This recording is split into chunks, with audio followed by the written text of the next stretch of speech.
ভাই ভনী খুৰা খুৰী সকলোলৈ স্বাগতম জনালোঁ। বহুত দিন হ'ল একো ভিডিঅ' আপলোড দিব পৰা নাই, কাৰণ অলপ কেইদিনমান ঘৰুৱা কামত ব্যস্ত হৈ আছিলোঁ। আজি অলপ গাঁৱতে ফুৰিব আহিলোঁ। এইফালে ভণ্টিহঁতে কিবা কৰি আছে, ঠেলা ধান নিব ওলাইছে, মানে ইয়াতে ধান শুকাই দিছিলে, এতিয়া ঘৰলৈ লৈ যাব।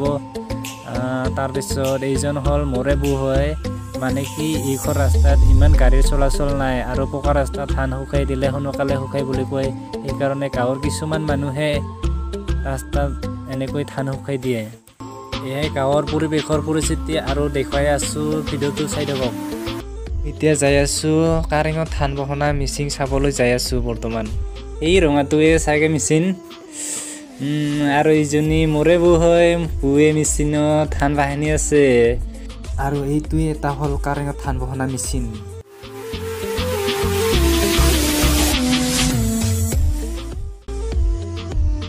তাৰপিছত আহিলোঁ আমাৰ গাঁৱৰ মাজত থকা এখনেই দোকান, মেইন দোকান আগত আছে, আৰু এতিয়া এজন দাদাই কিবা ক'ব বোলে, সেয়াই হ'ল মনটো ৰখা দিছে ইয়াতে দোকান।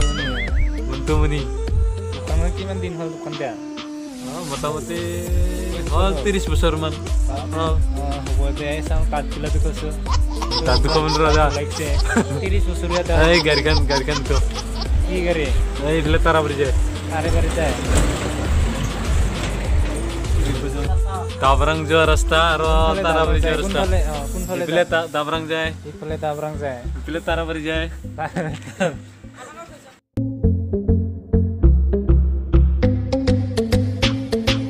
আৰু এতিয়া আহি আমি সোমালোঁ ইহঁতৰ ঘৰত। গাঁৱত তেওঁ সকলোৱে গুহিন বুলি মাতে। এয়া দেখিছা ধান মৰাই চাফা চুফা কৰিলে, আৰু এতিয়া ভঁৰালত সোমোৱাই থ'ব।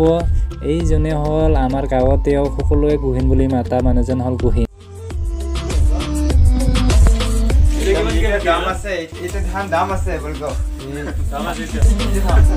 ধানৰ মালিক হ'ল এইটা।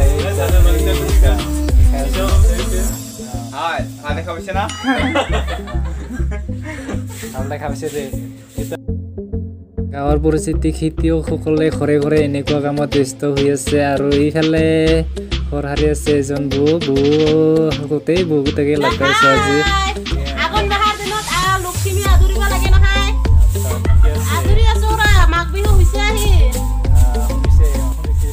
আৰু এইফালে আছে মাই চানা এজন, বহুত কাম কৰি আছে, ভাল হৈছে না? কি নাম আছে?